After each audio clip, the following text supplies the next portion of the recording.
Selamat pagi pemirsa, apa kabar Anda di pagi hari ini? Senang sekali saya Graciela Taime dapat menjumpai Anda dalam Berita Papua.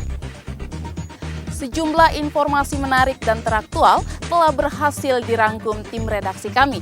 Berikut 3 berita utama hari ini.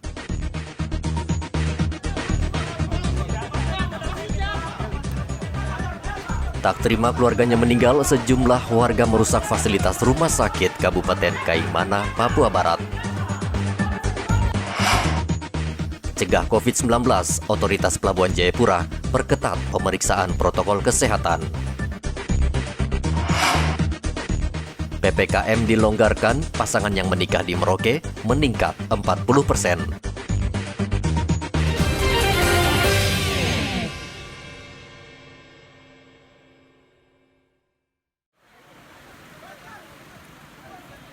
Sekelompok warga mengamuk dan merusak fasilitas rumah sakit daerah Kaimana, Papua Barat, Rabu kemarin.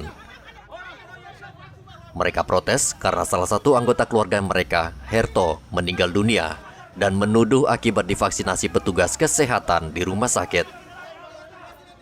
Mereka meminta pertanggungjawaban rumah sakit sambil merusak kaca dan alat kesehatan. Polisi mencoba meredam kemarahan warga dan mendamaikan kedua belah pihak. Ya, kalau kita begini ribut, tidak akan menyelesaikan masalah. Ya. Pembangunan, apalagi kantor yang ada di Puskesmas itu sudah dirusak. Itu saat ini kita merusak rumah kita sendiri. Dengan kejadian yang ada sekarang ini, kami akan berusaha untuk mengkomunikasikan, berkoordinasi dengan pihak pemerintah daerah yang ada di sini. Ya, Bapak Bupati, Bapak Wakil Bupati, Sekda maupun kepala pemerintahan yang lain belum ada di tempat. Polisi berjanji akan mengusut penyebab kematian Herto sehingga kasus tersebut terang benderang. Usai protes, keluarga mengambil jenazah Herto dan disemayamkan di rumah duka. Dari Kaimana, Papua Barat, Arfat Jempot melaporkan.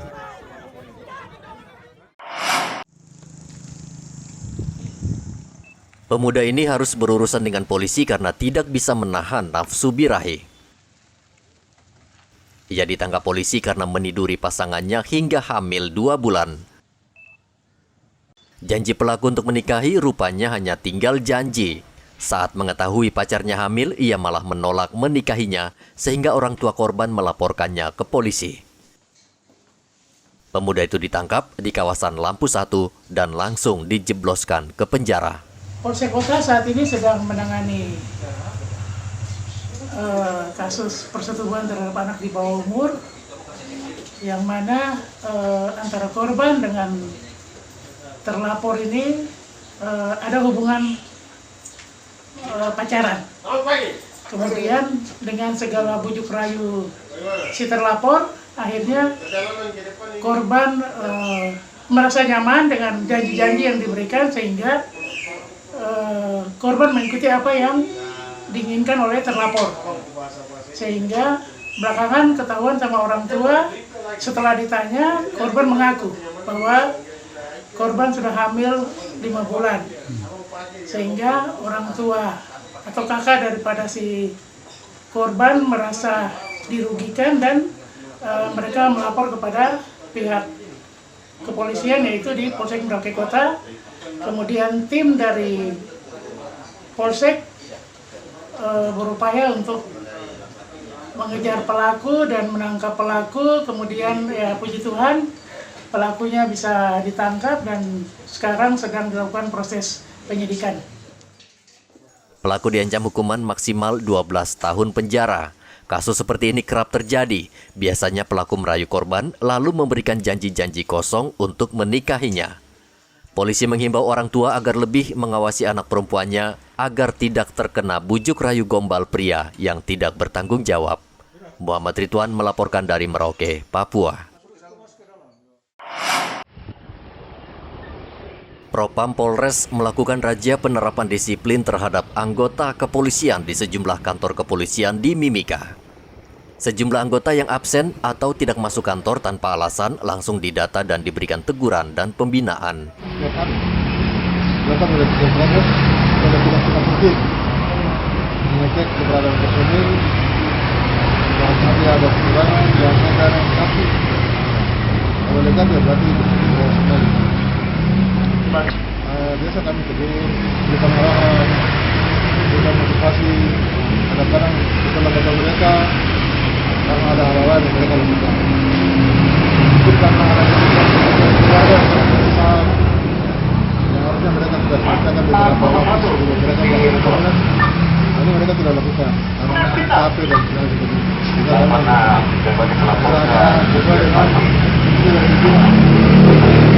Kalau mereka nanti mereka mau tidak melakukan aturan, ada ketahuan.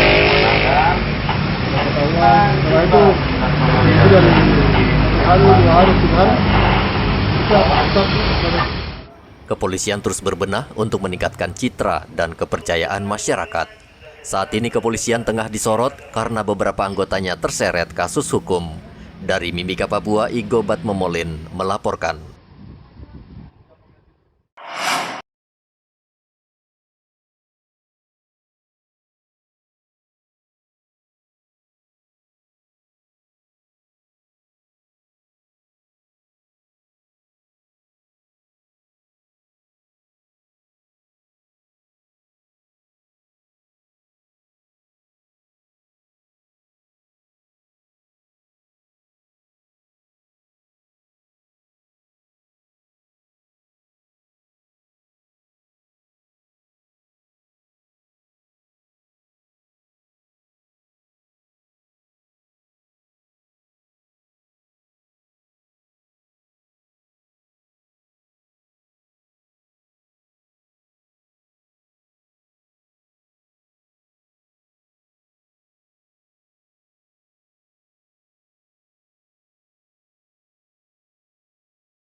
Dinas Kesehatan Merauke menilai pembatalan penerapan PPKM level 3 saat Natal dan Tahun Baru oleh pemerintah sudah tepat dan bijak. Dinas Kesehatan menilai tingkat kasus dan zona di setiap daerah berbeda-beda, sehingga jika diterapkan PPKM level 3 di seluruh wilayah, akan memicu protes warga. Saat ini Merauke sudah masuk level 1 karena kasus COVID-19 menurun drastis, bahkan 0. Sehingga penerapan PPKM level 3 justru kontraproduktif alias salah sasaran. Dengan pencabutan PPKM level 3 dan kembali kepada level daerah masing-masing, menurut saya itu lebih rasional. Karena dasar penetapan PPKM itu kan berdasarkan status wilayah gitu.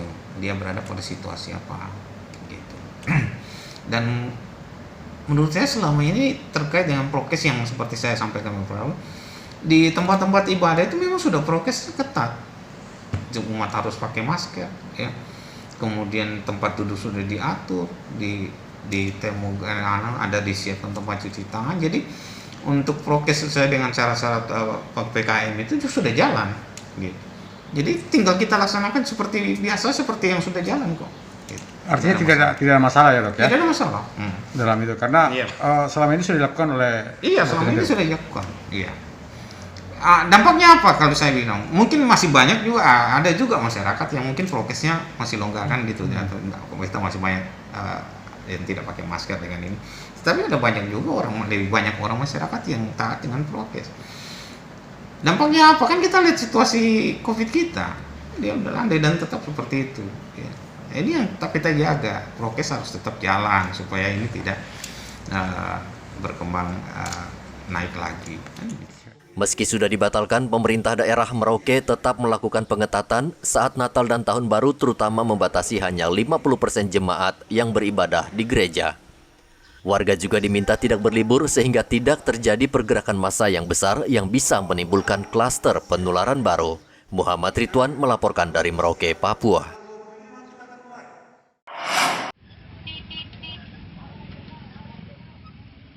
Warga berdesak-desakan di halaman kantor pos Mimika Rabu kemarin. Mereka ingin mendapatkan bantuan langsung tunai yang dibagikan Kementerian Sosial kepada anggota masyarakat yang terkena dampak penerapan PPKM. Pegawai kantor pos menghimbau warga agar tidak berkerumun dan mengenakan masker, namun rupanya tidak digubris. Mereka tetap berdesak-desakan di pintu masuk. Petrus, salah satu warga Mimika, meminta pemerintah agar mengubah skema pembagian BLT agar tidak terjadi kerumunan yang bisa menimbulkan klaster penularan baru. Berarti kita bisa bayangkan betapa banyaknya warga yang datang. Mereka datang dari jauh, tapi mungkin dengan adanya situasi pelayanan seperti ini, mungkin tolong ada apresiasi dari pemerintah, ya. Kalau perhatian penuh dari pemerintah bahwa ini kebijakan yang agak keliru, supaya lebih respon baik situasi begini. Kita menjaga dari situasi pandemi yang sudah mungkin menurun, tapi jangan main-main dengan situasi itu. Ini rupanya kurang kesadaran.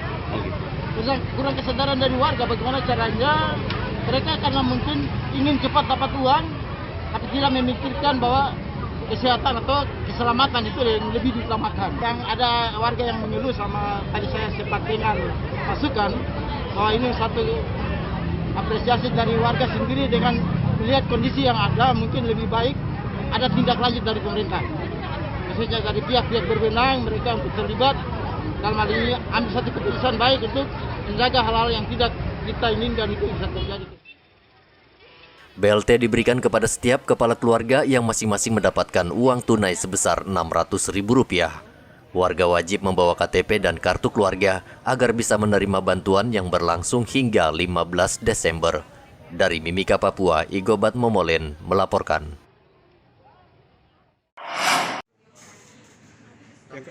Saat ini pemerintah daerah Merauke tengah gencar melakukan vaksinasi massal untuk mencapai target kekebalan komunal. Namun vaksin yang tersimpan di gudang farmasi Dinas Kesehatan sudah kadaluarsa. Ratusan dosis vaksin kadaluarsa itu praktis sudah tidak bisa digunakan. Penggunaan vaksin tidak berjalan lancar, serta sosialisasi yang kurang menjadi penyebab vaksin ini menumpuk dan tidak bisa digunakan lagi. Dinas Kesehatan meminta masyarakat bersedia divaksinasi agar vaksin yang ada tidak mubazir. Makanya yang sudah mendekati expired, kita lagi komunikasi dengan provinsi, bila ada kebutuhan di daerah lain ya yang cukup meningkat, kita relokasi, kita kirim kembali. Gitu. Cuma persoalannya kemarin saya dilaporkan oleh penanggung jawab itu bahwa Kalau mau dikirim kembali biaya ditanggung sendiri, sedangkan kita nggak punya biaya, sudah nggak, maksudnya untuk mengirim kembali itu. Vaksin merek apa itu dok yang Sinovac. Oh, Sinovac ya. Masih banyak. Iya. Kalau yang apa namanya Moderna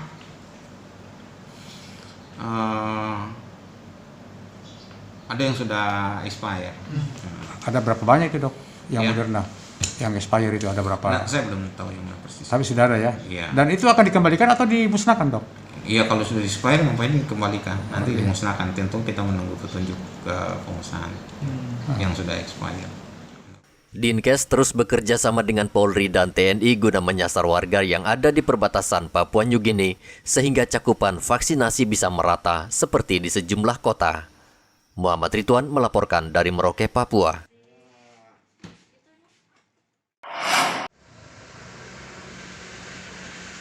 Ada perkembangan menarik di tengah menurunnya kasus COVID-19 di Merauke. Kondisi ini rupanya dimanfaatkan banyak pasangan yang ingin menikah. Hal ini terlihat di kantor urusan agama Merauke. Jumlah warga yang menikah dan mencatatkan perkawinannya meningkat hingga 40%. Padahal biasanya KUA hanya melayani rata-rata 20 pasangan setiap bulan. Ya, baik untuk data peristiwa nikah pasca new normal ini mengalami peningkatan, namun relatif setelah meningkat juga terjadi data fluktuatif naik dan turun. Kita lihat dari bulan Maret itu data 62 pasang, kemudian April 35, Mei 43, Juni 49, kemudian naik di situ 80 setelah dari angka 49 naik 82 kali lipat. Kemudian Agustus 25, September 2021 51, Oktober 54, November 60 pasang, dan per hari ini di bulan Desember tanggal 8 tercatat 15 pasang yang belum daftar. Tapi kalau secara umum peningkatannya ada ya Pak ya? Secara umum ada Sampai berapa persen itu? sekitar 40% lah. 40% ya? Iya. Karena data peristiwa nikah naik, walaupun pada akhirnya fluktuatif. Sekarang di angka yang paling tinggi adalah 80, tapi setelah itu penurunan lagi 25 seperti itu.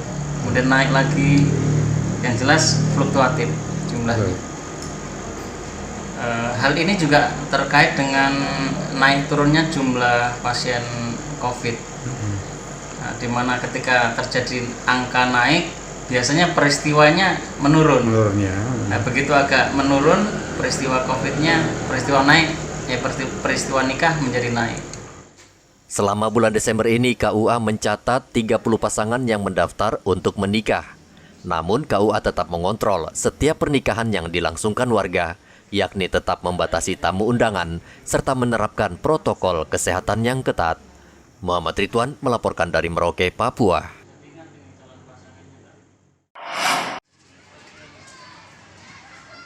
Saat ini murid-murid sekolah di Merauke sudah tidak sabar menikmati liburan akhir semester.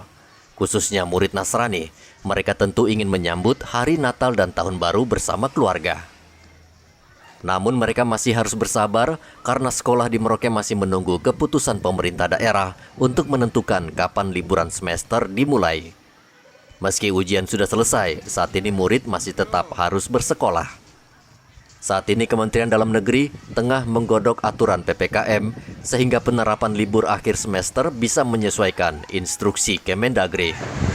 Sesuai dengan edaran yang disampaikan secara nasional itu bahwa ASN tidak libur sampai dengan tanggal 24 baru bisa libur. Tetapi berdasarkan kalender pendidikan, raport akan dibagi tanggal 19 dan pada saat itu juga akan diliburkan. Tetapi berdasarkan edaran yang tadi saya sebutkan, maka kami masih menunggu informasi dari Dinas Pendidikan Kabupaten Merauke untuk apakah tanggal berapa kita akan meliburkan siswa dan kita pun libur. Mungkin itu yang bisa saya sampaikan. Nah, sesuai dengan edaran bahwa PPKM level 3 ini kan dicabut ya. Yang tadinya bahwa libur itu ditiadakan dan akan libur baru tanggal 24. Nah, ini apa ada perubahan nantinya Bu Guru? kami belum bisa pastikan karena kami mesti menunggu Dinas Pendidikan Kabupaten dan juga pemerintah daerah. Karena yang memang mereka yang akan memberikan keputusan.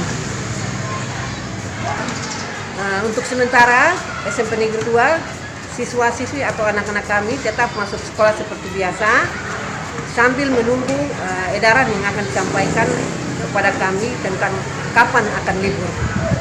Umumkan kepada siswa untuk libur. Setiap akhir semester dan menjelang akhir tahun, sekolah kerap diliburkan. Liburan inilah yang ditunggu-tunggu siswa. Namun di tengah pandemi, suasana liburan tentu berbeda dari tahun sebelumnya karena pemerintah berencana menerapkan sejumlah pembatasan. Muhammad Ridwan melaporkan dari Merauke, Papua. Pemirsa, informasi tadi sekaligus mengakhiri jumpa kita dalam Berita Papua. Saya Graciela Taime, mewakili tim kerabat kerja yang bertugas menyampaikan terima kasih, selamat beraktivitas, sampai jumpa. Wanyambe.